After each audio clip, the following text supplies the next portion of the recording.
Hello বন্ধুরা, নমস্কার, আদাব, আসসালামু আলাইকুম। উত্তম রিয়াকশনের আরেকটি রিয়াকশন ভিডিওতে আপনাদের সবাইকে স্বাগতম। আমি উত্তম আছি আপনাদের সাথে। বন্ধুরা, আজ যে ভিডিওতে রিয়াকশন দেব সেই ভিডিওটি নেওয়া হয়েছে চ্যানেল ইউনিক থেকে। ভিডিওর টাইটেল হচ্ছে সত্যি কি ভারত বাংলাদেশের ভালো চায়? Bangladesh vice India.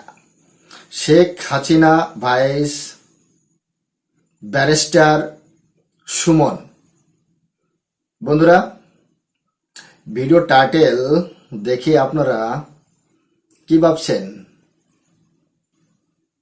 এই বন্ধুটি যে টাইটেল দিয়েছে সেটা শুনে আপনারা কি ভাবছেন? একটু পোড়া পোড়া গন্ধ অবশ্যই পাচ্ছি, তাই না? তো বন্ধুরা, এই ভিডিওতে কি কি আছে? ভারত বাংলাদেশের সত্যিকারের বন্ধু কিনা বা দুশ্মন কিনা সেটা আমরা জানতে পারবো সম্পূর্ণ ভিডিওটি দেখার পরে। আপনারা যদি আমার এই চ্যানেলে নতুন হয়ে থাকেন তাহলে চ্যানেলটি সাবস্ক্রাইব করে আমার পাশেই থাকবেন, বেল আইকন অন করে রাখবেন পরবর্তী ভিডিওর নোটিফিকেশন পাওয়ার জন্য। অলরেডি যেসব বন্ধুরা চ্যানেলটি সাবস্ক্রাইব করে আমার ইউটিউব পরিবারের সদস্য হয়েছেন তাদের প্রতি রইল অসংখ্য ধন্যবাদ। ভিডিওটি ভালো লাগলে একটা লাইক করবেন, শেয়ার করে আপনার বন্ধুদের দেখার সুযোগ করে দিতে পারেন। কমেন্ট সেকশন লিখে অবশ্যই জানাতে পারেন আপনারা কোন ধরনের ভিডিওতে রিয়াকশন চান। আমি চেষ্টা করব সেই সব ভিডিও নিয়ে আসার জন্য। তাহলে চলুন সময় নষ্ট না করে প্রথমে ভিডিওটা দেখি। ভিডিও শেষে অবভিয়াসলি আমার বিশ্লেষণ থাকবে। আর হ্যাঁ, অরিজিনাল ভিডিও লিংক আমার ডিসক্রিপশনে মেনশন করা থাকবে। আপনারা চাইলে অবশ্যই চ্যানেলটি ভিজিট করতে পারেন এবং চ্যানেলের ভিডিওগুলো অবশ্যই দেখতে পারেন।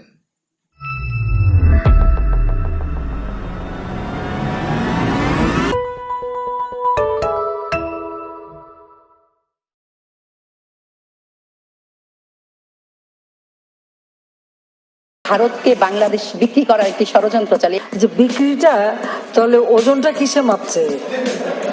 ভারত বাংলাদেশের প্রসঙ্গ আসলে মানুষকে দুই ভাগ হতে দেখা যায়। একদল থাকে ভারতের পক্ষে আর আরেক দল থাকে ভারতের বিপক্ষে। ভারত কি আমাদের আসলেই বন্ধু নাকি শত্রু? বন্ধুর বেশি কি ভারতই আমাদের সব থেকে বড় শত্রু? আজকের এই ভিডিওতে আমরা প্রমাণ সহ দেখতে চলেছি ভারত বাংলাদেশের শত্রু নাকি বন্ধু। আপনারা করছেন জমি বিক্রি, ওরা করছে বাংলাকে বিক্রি। জলের আরেক নাম জীবন। ওরা জানে না উত্তরবঙ্গের একটা মানুষ আগামী দিন পানীয় জল পাবে না, এবং জল নেই তিস্তায়। গায়ের জোরে ভাবছে নর্থ বেঙ্গল থেকে জিতেছি বলে নর্থ বেঙ্গলের মানুষকে ডিপ্রাইভ করব। ভারত দেশটি বাংলাদেশের সময়ে অসময়ে উপকারে এসেছে, সেটি অস্বীকার করা যাবে না। বিশেষ করে ৭১-এর মুক্তিযুদ্ধের সময় বাংলাদেশের জন্য ভারতের অবদান অনেক ছিল। বাংলাদেশের লক্ষ লক্ষ শরণার্থীকে নিজের দেশে আশ্রয় দেওয়া, মুক্তিযোদ্ধাদের প্রশিক্ষণ দেওয়া, মুক্তিযুদ্ধের সেনা সহায়তা দেওয়া সহ আরো নানাভাবে ভারত আমাদের সহায়তা করেছে। সে সময় ভারত পাশে না থাকলে বাংলাদেশকে স্বাধীনতা অর্জন করতে আরো একটু বেশি সময় লাগতো। যারা মুক্তিযুদ্ধের সময় আমাদের মুক্তিযোদ্ধাদের সাথে কাঁধে কাঁধ মিলিয়ে নিজেদের রক্ত ঢেলে দিয়ে এই দেশ স্বাধীন করে দিয়েছে, আমাদের সমস্ত মুক্তিযোদ্ধারা সেখানে ট্রেনিং পেয়েছে। কিংবা আরো বেশি বিসর্জন দিতে হতো, কারণ পশ্চিম পাকিস্তানিরা আমাদের থেকে অনেক বেশি সামরিক দিক থেকে এগিয়েছিল। অন্যদিকে বাংলাদেশকে যুদ্ধ শুরু হওয়ার আগে থেকেই প্রায় পঙ্গু বানিয়ে রেখেছিল পশ্চিম পাকিস্তান। পূর্ব পাকিস্তানকে তারা দামই দিত না। কিন্তু অনেকেই প্রশ্ন করে, বাংলাদেশের মুক্তিযুদ্ধের সময় ভারত কি নিঃস্বার্থভাবে বাংলাদেশকে সহায়তা করেছিল? প্রকৃত অর্থে কি ভারত আমাদের বন্ধু, নাকি বন্ধুত্বের সুযোগ নিয়ে কেবলমাত্র নিজেদের স্বার্থ আদায় ব্যস্ত? অনেক প্রসঙ্গে ভারতের নিরপেক্ষতা বারবার প্রশ্নবিদ্ধ হয়েছে। সেই সাথে কিছু ব্যাপারে দৃশ্যমান হয়েছে তাদের চরম স্বার্থপরতা। সব মিলিয়ে ভারত ঠিক কতটা বন্ধুসুলভ আচরণ করছে বাংলাদেশের সাথে। তিস্তা ও গঙ্গা চুক্তি, বাংলাদেশের যে বন্ধুরা ভারত বিদ্বেষী, ভারত তিস্তার জল দিচ্ছে না, গঙ্গার জল দিচ্ছে না, এই সমস্ত ডায়ালগ যারা বলে তাদের উদ্দেশ্যে আমি এটাই বলতে চাই, বন্ধুরা, শুকনো মৌসুমে ভারতের যে ভাগটা, সেই ভাগেও কিন্তু জল থাকে না। ভারতে যে তিস্তা রয়েছে সে তিস্তাও কিন্তু শুকিয়ে যায়। বিশ্বাস না হলে বাংলাদেশের বন্ধুরা এসে তিস্তা পরিদর্শন করতে পারে শুকনো মৌসুমে। প্রথম কথা হচ্ছে, বাংলাদেশের ভাগে যে তিস্তা রয়েছে সেই তিস্তা যতটা পানি ভারত দিয়ে থাকে সেই পানি ধরে রাখার কোনো ব্যবস্থা নেই। প্রথমে বাংলাদেশের ভিতরেও একটা ড্যাম হওয়া দরকার আছে। এই যে বন্ধুটি বলছে বারবার যে আমাদের উত্তরবঙ্গের মানুষ, মানে বাংলাদেশের যেসব উত্তরবঙ্গের মানুষ তিস্তার আশেপাশে রয়েছে সেই সব কৃষক ভাইয়েরা বলে জল পায় না, কিন্তু সেই জল ধরে রাখার মতো ক্ষমতা কি বাংলাদেশে আছে? প্রথমে তো সেই জলটা ধরে রাখার ক্ষমতা রাখতে হবে, নয়তো সেই জল তো সোজা সোজা তিস্তা হয়ে সমুদ্রে গিয়ে পড়বে। কি লাভ আছে সেই জলের? তারপরেও যে ইন্টারন্যাশনাল আইন রয়েছে সেই আইনের প্রতি আমাদের সবারই সম্মান রাখা উচিত। যদি পর্যাপ্ত পরিমাণে ভারতের ভাগে যে তিস্তা গঙ্গা রয়েছে সেখানে জল থাকতো, অবশ্যই ভারত সরকার সে জল দিত, কিন্তু এখনো ভারত সরকার জল দিতে রাজি। কিন্তু বাংলাদেশের মতো তো এরকম একটা দেশ নয় ভারত। ভারতে অনেকগুলো প্রদেশ রয়েছে, অঙ্গরাজ্য রয়েছে, সেই অঙ্গরাজ্যগুলো মিলেই একটা ভারত। তো পশ্চিমবঙ্গ একটা রাজ্য, সেখানেও কিন্তু একটা গভর্নমেন্ট চলে। আর রাজ্য সরকার আর স্টেট গভর্নমেন্টের মধ্যে যদি আন্ডারস্ট্যান্ডিং না হয় তাহলে কিন্তু রাজ্য সরকার বাধা দিতে পারে, কেন্দ্র সরকার কিন্তু সেই বিষয়টি নিয়ে আর আগে এগোতে পারে না। তো এখানে মমতা ব্যানার্জি এই তিস্তা চুক্তি আর গঙ্গা চুক্তি নিয়ে ভীষণ একটা বাধা হয়ে যাচ্ছে। যেমন বাংলাদেশের ছিটমহল প্রধানমন্ত্রী নরেন্দ্র মোদীজি সেগুলো সঠিক করে দিয়েছেন, ঠিক করে দিয়েছেন। আমরাও আশা রাখি আগামী দিনে তিস্তা যে চুক্তি, তিস্তার যে জল বন্টন রয়েছে সেটাও হবে, কিন্তু সেটা হবে যখন স্টেট আর ভারত সরকার একই দলের হবে। এখন মমতা ব্যানার্জি টিএমসি করে, আর যে কেন্দ্র সরকার সে হচ্ছে বিজেপি, এনডিএ সরকার। এই জন্য এই চুক্তিটা বেঁধে আছে। কিন্তু বাংলাদেশের বন্ধুদের আমি এটাই বলবো যে আপনারা মায়ুস হবেন না, আশা রাখেন, অবশ্যই হবে। কেন্দ্র সরকার কখনোই বলেনি যে আমরা তিস্তার জল দেব না, শুধু রাজ্য সরকার বাধা হয়ে দাঁড়িয়ে আছে। একটু অপেক্ষা করুন, সব ঠিক হয়ে যাবে। ফারাক্কাবাদ নির্মাণের সিদ্ধান্ত দিয়েই শুরু হয়েছিল ভারতের স্বার্থপরতা। 1970 সালে ফারাক্কাবাদের কাজ শেষ হয় এবং 5 বছর পর 1975 সালে বাংলাদেশ সরকার 10 দিনের জন্য অনুমতি দেয় গঙ্গা থেকে পরীক্ষামূলকভাবে পানি অপসারণ করার জন্য। সেই থেকেই ঝামেলার শুরু হয়। পরবর্তীতে বাংলাদেশ ভারতকে পানি অপসারণে আর বাধা দিতে পারে না। এ বিষয়টি বাংলাদেশকে জাতিসংঘের সামনে উপস্থাপন করতে হয়। দুই দেশের মধ্যে বৈঠক আর চুক্তি হলেও সেটি রয়ে যায় কাগজে কলমে। ব্যাপারটা এরকম হয়ে যায়, আমি আমার বন্ধুকে টাকা ধার দিলাম, কিন্তু টাকা ধার দেওয়ার পর সে আর ব্যাক দেয় না, আর আমি তাকে ফেরত দেওয়ার জন্য ফোর্সও করতে পারি না। বন্ধুর কাছ থেকে এই টাকা ফেরত নেওয়ার জন্য আমাকে আবার তৃতীয় জনের কাছে যেতে হয়, কিন্তু তারপরে এর সমাধান হয় না। এখন বুঝতে পারছেন সে আমার কোন লেভেলের বন্ধু। শুষ্ক মৌসুমে গঙ্গার পানি অপসারণের ফলে বাংলাদেশের দক্ষিণ পশ্চিমাঞ্চলের জনজীবনগুলো বিপদের মুখে পড়ে যায়। এতে প্রতি বছর বাংলাদেশকে কৃষি, মৎস্য, বনজ, শিল্প, নৌ পরিবহন, পানি সরবরাহ ইত্যাদি ক্ষেত্রে ব্যাপক লোকসানের নির্যাতনের শিকার হতে হয়। পরবর্তীতে 2009 সালে সিদ্ধান্ত নেওয়া টিপাই মুখে বাঁধ স্থাপনের কাজ শেষ হলে এর প্রভাবে ফারাক্কা বাঁধের মতো বাংলাদেশের উত্তর পূর্ব অঞ্চলের জনজীবন শেষ হয়ে যাবে, তাতে কোনো সন্দেহ নেই।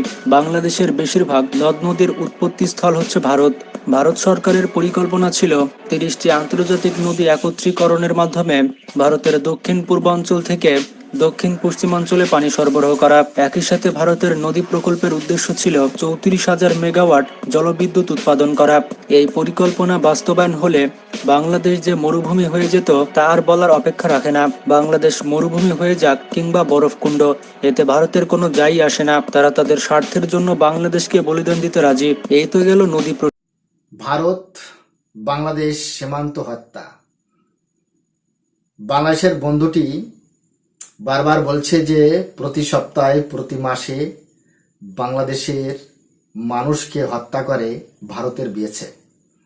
আমি আমার এই বন্ধুটি সহ বাংলাদেশের যেসব বন্ধুরা এটাই বলেন যে সীমান্তে পাখির মতো গুলি করে ভারতের বিএসএফ, আমি প্রথমে আপনাদেরকে একটা প্রশ্ন করতে চাই। ভারত সরকার আরব যে রুপিয়া সেটা খরচা করে কেন এই বিএসএফ রেখেছে? বাংলাদেশ গভর্নমেন্ট বিজেপি কেন রেখেছে? বাংলাদেশ বর্ডার গার্ড ফোর্স কেন রেখেছে?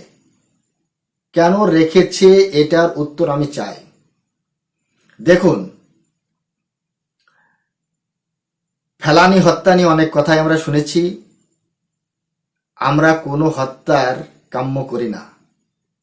কোনো মায়ের বুক খালি হয়ে যাক সেটা আমরা কখনোই চাই না। কিন্তু বর্ডার একটা সেন্সিটিভ এরিয়া। বিএসএফ এর দায়িত্বের মধ্যে বা এখতিয়ার মধ্যে আসে যে ভারতের বিএসএফ এর দায়িত্ব এখতিয়ার মধ্যেই পড়ে কিন্তু যে বর্ডারে কোনো রকম ইনলিগাল অ্যাক্টিভিটি যাতে না হয়। বাংলাদেশ বারবার প্রশ্ন করেছে, বাংলাদেশের জনগণ বারবার প্রশ্ন করেছে ফেলানি হত্যা নিয়ে। ফেলানির যে আব্বা সে দিল্লিতে কাজ করত এবং তারা প্রায় 10 বছর ধরে দিল্লিতে গোপনে অবস্থান নিয়েছিল। দিল্লিতে ইনকাম করত, তারপর বাংলাদেশে চলে যেত।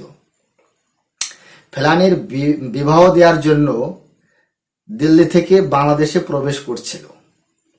এখন বিএসএফ সেটা তো জানতে পারেনি যে এরা ভারত থেকে যাচ্ছে না বাংলাদেশ থেকে ভারতে ঢুকছে।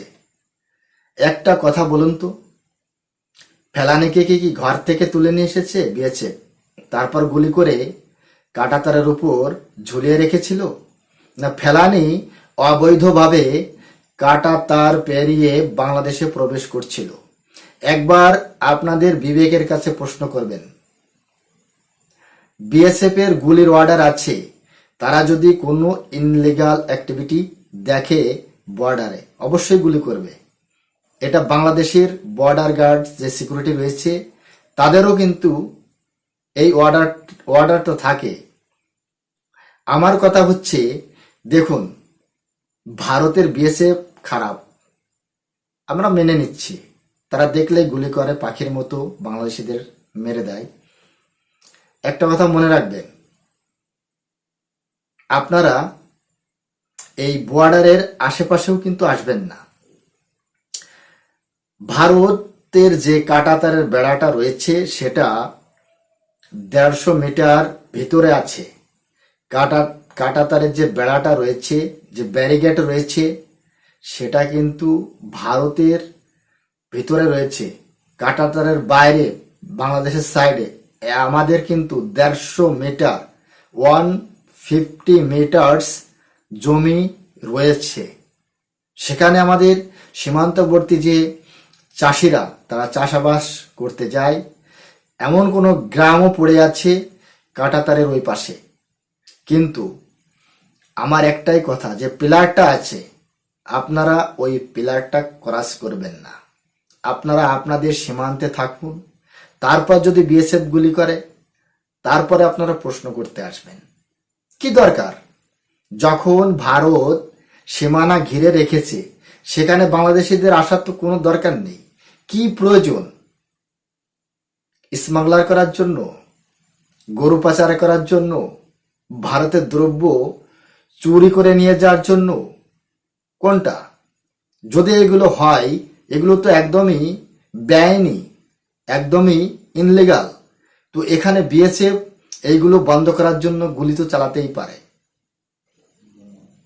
আর একটা কথা মনে রাখবেন, ভারতবর্ষের ভিতর যদি কোনো সন্ত্রাসী হামলা হয় আর সেটা যদি বাংলাদেশের বর্ডার হয়ে ভিতরে আসে আর এটা যদি জানাজানি হয়ে যায়, এটা বাংলাদেশের জন্য কিন্তু সুখবর নয়।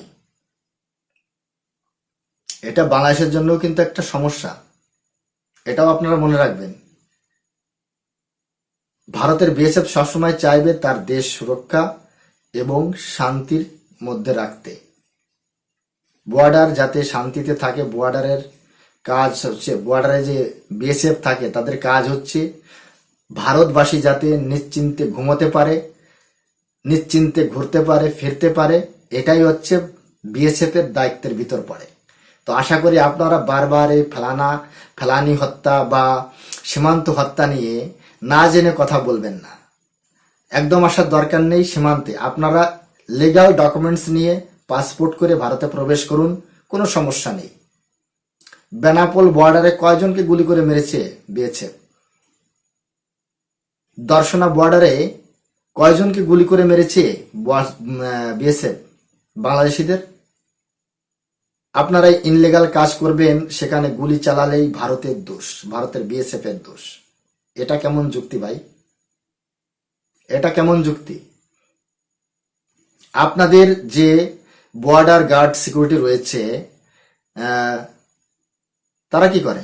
ঘুমোয় নাকি? কি করে আসে? তাদেরকে ওভারটেক করে পাবলিক ভারতের সীমান্তে কি করে চলে আসে? আগে নিজেরা ঠিক করুন, আপনাদের দেশের সিকিউরিটি গার্ড যারা আছে তাদেরকে রিকোয়েস্ট করুন যাতে বাংলাদেশের পাবলিক ভারতের সীমান্তে প্রবেশ না করে, তাহলেই গুলি চলবে না। হয়তো আমার কথাগুলো আপনাদের ভালো লাগবে না, কিন্তু এটাই রাইট।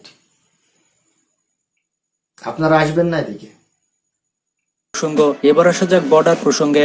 বিএসএফ এর গুলিতে আজ পর্যন্ত ঠিক কতজন বাংলাদেশের সীমান্তরক্ষী এবং সাধারণ মানুষ মারা গিয়েছে এর কোনো সঠিক হিসাব নেই। তারা পাখির মতো বাংলাদেশিদের মেরে থাকে, কিন্তু এখনো পর্যন্ত ভারত সরকার এই নিয়ে কোনো ফয়সালা করেনি কিংবা প্রতিকার যে করা দরকার এরকম প্রয়োজনও মনে করেনি। ফ্যালেরির কথা তো নিশ্চয়ই মনে আছে। গুলি ছুড়ে নির্মমভাবে হত্যা করার পর মেয়েটির লাশ ঝুলিয়ে দিয়েছিল সীমান্তের কাঁটাতারের বেড়ায়। সেই ফেলানি হত্যার বিচার হয়েছে, কিন্তু কোনো শাস্তি দেওয়া হয়নি অভিযুক্তদের। সেই মেয়েটিকে হত্যা করেছিল অমিয় ঘোষ নামের বিএসএফ। সেই মেয়েটিকে গুলি করে হত্যা করার পর 5 ঘন্টা কাঁটাতারে ঝুলিয়ে রেখেছিল, কিন্তু শেষ পর্যন্ত এই বিএসএফ বেকসুর খালাস পায়। এরপর আর আমার কিছুই বলার নেই। এই ফেলানি মেয়ের কথা তো আমরা ভুলে গিয়েছি। ভারতের বিএসএফ এর গুলিতে ফেলানি নিহত হওয়ার 10 বছর আজ। 10 বছরেও শেষ হয়নি সীমান্তে বিএসএফ এর গুলিতে ফেলানি হত্যার বিচার। কিন্তু প্রতিনিয়ত এইরকম ফেলানি বিএসএফ এর গুলিতে নির্মমভাবে মারা যাচ্ছে।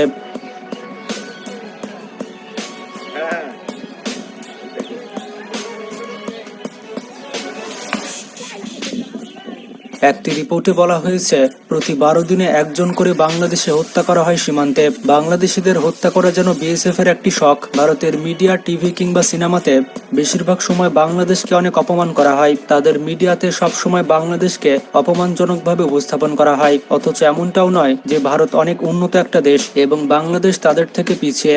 পরিসংখ্যানে 2 দেশই সমপর্যায়ে রয়েছে, এমনকি কিছু কিছু ক্ষেত্রে বাংলাদেশই এগিয়ে রয়েছে। ঠান্ডা মাথায় ভারতের বহু সিনেমাতে বাংলাদেশকে চরম অপমান করা হয়েছে। এমনকি 71-এর মুক্তিযুদ্ধ নিয়েও বিভিন্নভাবে বাংলাদেশকে বিকৃত করা হয়েছে তাদের সিনেমাগুলোতে। কিন্তু তাদের এই অভ্যাস কেন?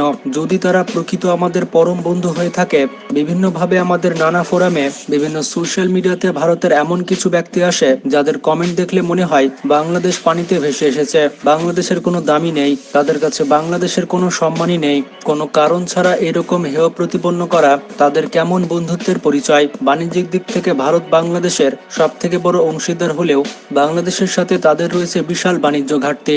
আজ পর্যন্ত ভারতের সাথে কোনো বাণিজ্য চুক্তিতে বাংলাদেশ অগ্রাধিকার পায়নি। ভারতের বিভিন্ন আরোপিত শর্তের কারণে বাংলাদেশের পণ্য ভারতে সেভাবে রপ্তানি করা হয় না, অথচ বাংলাদেশে ভারতীয় পণ্যের 6 লাভ। চারিদিকে তাকালে শুধু ভারতীয় পণ্য।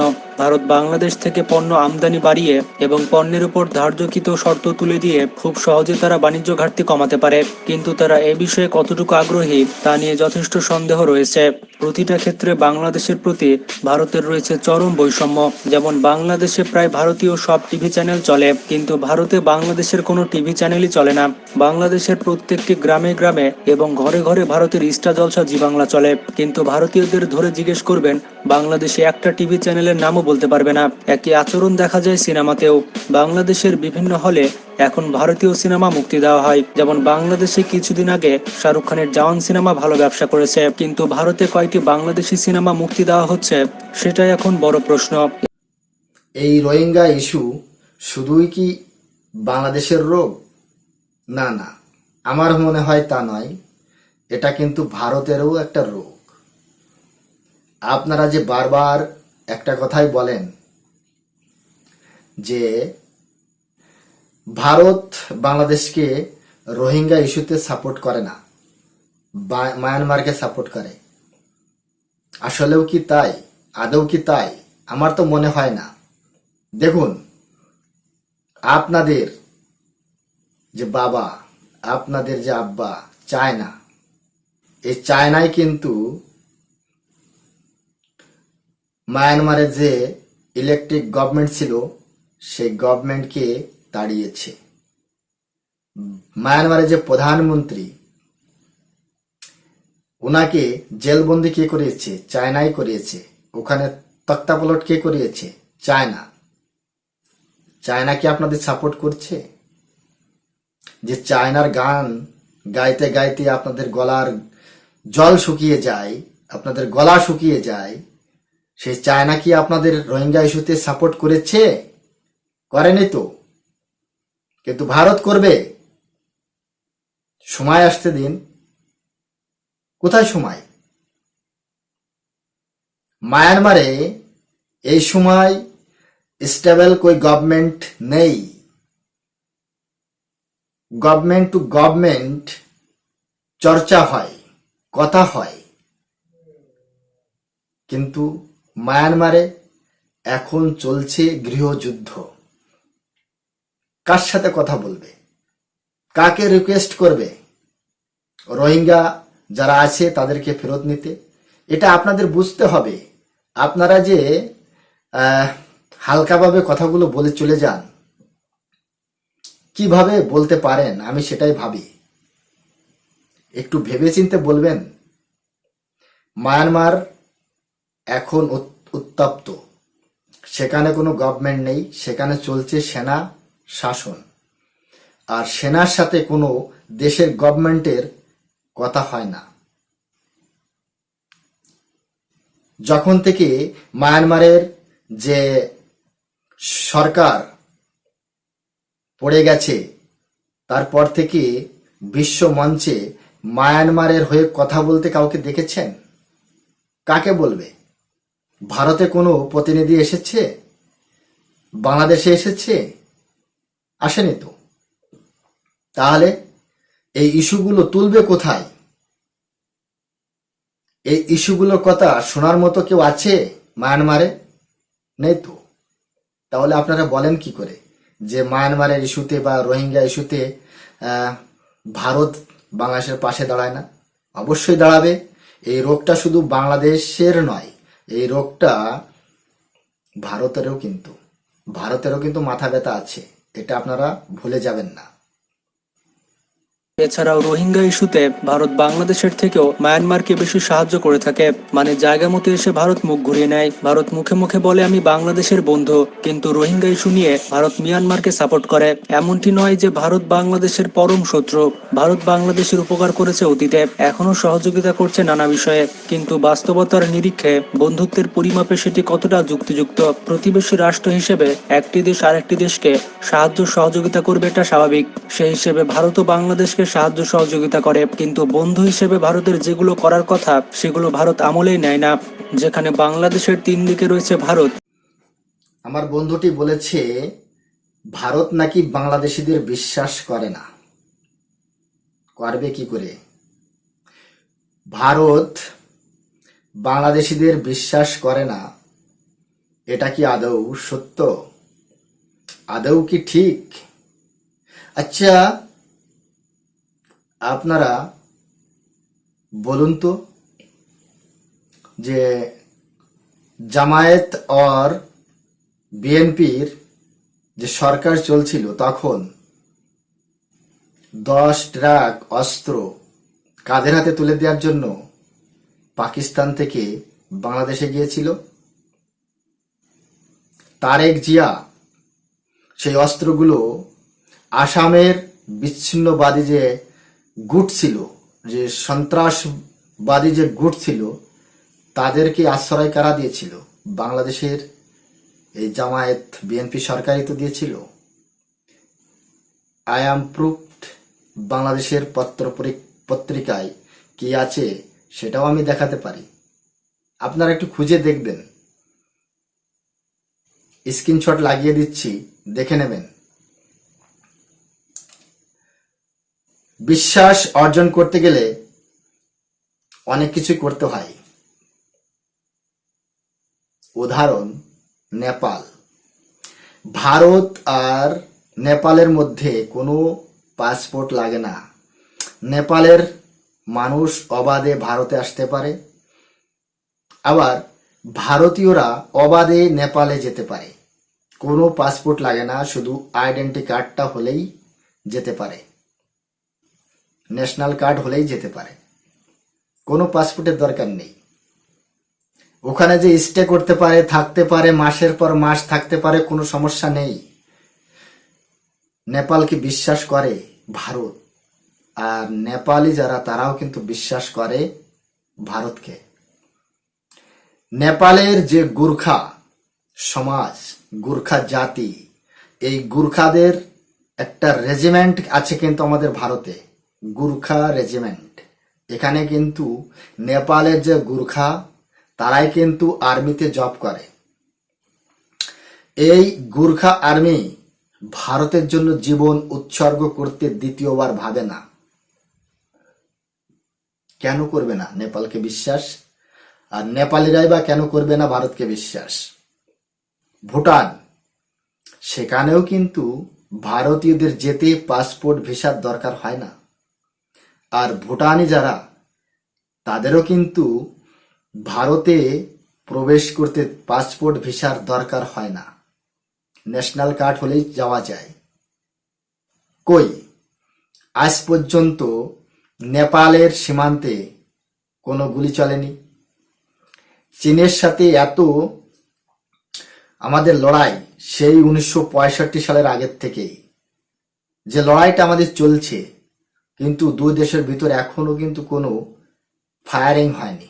হ্যাঁ, মাঝে গালওয়ান ঘটেছে, সেখানে গুলি চলেনি, সেখানে লাঠি ডান্ডা চলেছে। অরুণাচলে একবার ঘটেছে, সেখানেও কিন্তু লাঠি ডান্ডাই চলেছে, গুলি চলেনি। কিন্তু দুই দেশের সেনাদের ভিতর কোনো গুলি চলেনি।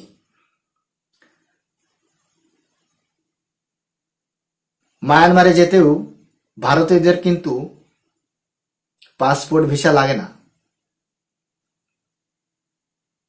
বুঝতে পারছেন? তো বাংলাদেশের সাথে কেন এরকম হচ্ছে, পাকিস্তানের সাথে কেন এরকম হচ্ছে না? মানে পাসপোর্ট ভিসা ছাড়াই যেতে পারছে না কেন বাংলাদেশ, পাকিস্তান? দেখুন, একটু পিছনের ইতিহাসটা একটু ভাবুন।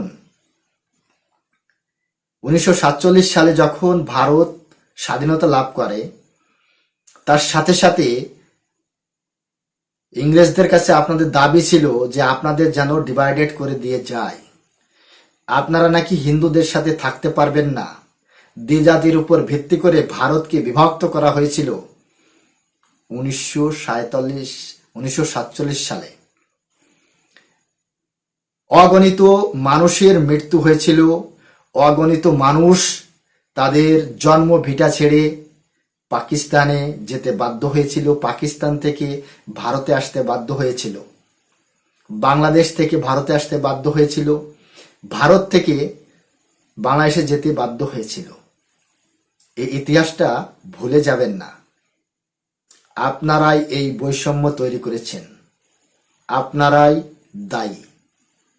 সেখানে ভারতে যেতে হলে কেন ভিসার পেছনে সময় দিতে হয়? ভারতে যেতে হলে ভিসা প্রসেস কেন সহজ করা হয় না? এতে করে বোঝা যাচ্ছে তারা বাংলাদেশিদের বিশ্বাস করে না। দেওয়ার বেলাতে ভারতের কিছু দেওয়ার নেই, কিন্তু নেওয়ার বেলাতে দাদাবাবুদের সবকিছু চাই। তাদের ইলিশ চাই, তাদের বন্দর চাই, তাদের রাস্তা চাই, তাদের রেলওয়ে চাই। সম্প্রতি আবার তারা বাংলাদেশের ভেতর দিয়ে ট্রেন চালাতে চাই। বাংলাদেশের বাজারে ভারতীয়দের চাকরি চাই। এদিকে বাংলাদেশের মানুষ চাকরি পাচ্ছে না, সেখানে ভারতীয় দাদাবাবুরা বাংলাদেশে চাকরি চাই। তাদের আকাশে স্কাই মার্শাল চাই, বাংলাদেশের অভ্যন্তরে ঢুকে মিলিটারি অপারেশন করতে চাই। সবকিছুতে শুধু চাই আর চাই, কিন্তু দেওয়ার বেলায় তারা কি দেয়? দেওয়ার বেলাতে তারা শুধু পচা পেঁয়াজ দেয়। তারা বস্তা পচা পেঁয়াজ বাংলাদেশে পাঠায়, তারা অসময়ে বাংলাদেশে পানি পাঠায় এবং প্রতি সপ্তাহে সীমান্তে একটি করে উপহার দেয়। এত কিছুর পরও একদল পাঁচাটা মানুষ বলবে বাংলাদেশ আর ভারতের সম্পর্ক একই মায়ের পেটের দুই ভাইয়ের গল্প। বাংলাদেশ ভারতের সম্পর্ক দেখলে বোঝা যায় যে বন্ধুত্ব রক্ষা করার দায়িত্ব কেবল বাংলাদেশেরই। বাংলাদেশ বন্ধু হিসেবে ভারতকে শুধু দিয়েই যাচ্ছে, কিন্তু তারা সেই অনুযায়ী কিছু পাচ্ছে না। আশা করছি ভিডিও থেকে আপনারা অনেক বিষয়ে পরিষ্কার হয়েছেন। ভিডিওটি ভালো লাগলে অবশ্যই একটি লাইক দিবেন। নতুন দর্শকদের কাছে অনুরোধ থাকবে চ্যানেলটি সাবস্ক্রাইব করার। আর ভারত বাংলাদেশ সম্পর্কে আপনার কি মতামত সেটি অবশ্যই কমেন্ট করে জানাবেন। আজকে এ পর্যন্তই। ভালো থাকবেন, নিজের দেশকে ভালোবাসবেন আর বন্ধুদেরকে নিঃস্বার্থ ভালোবাসার চেষ্টা করবেন। বন্ধুরা, আজকের এই ভিডিওটি আপনাদের কেমন লেগেছে সেটা কমেন্ট সেকশন লিখে অবশ্যই জানাতে পারেন। চ্যানেলে নতুন হলে চ্যানেলটি সাবস্ক্রাইব করে আমার পাশেই থাকবেন, বেল আইকন অন করে রাখবেন পরবর্তী ভিডিও নোটিফিকেশন পাওয়ার জন্য। অলরেডি যেসব বন্ধুরা চ্যানেলটি সাবস্ক্রাইব করে আমার ইউটিউব পরিবারের সদস্য হয়েছেন তাদের প্রতি রইল অসংখ্য ধন্যবাদ। ভিডিওটি ভালো লাগলে একটা লাইক করবেন, শেয়ার করে আপনার বন্ধুদের দেখার সুযোগ করে দেবেন। কমেন্ট সেকশন লিখে অবশ্যই জানাতে পারেন আপনারা কোন ধরনের ভিডিওতে রিয়াকশন চান। আমি চেষ্টা করব সেই সব ভিডিও নিয়ে আসার জন্য। সবাই ভালো থাকুন, সুস্থ থাকুন। দেখা হচ্ছে নেক্সট রিয়াকশন ভিডিওতে। ততক্ষণ সবাইকে নমস্কার, জয় হিন্দ।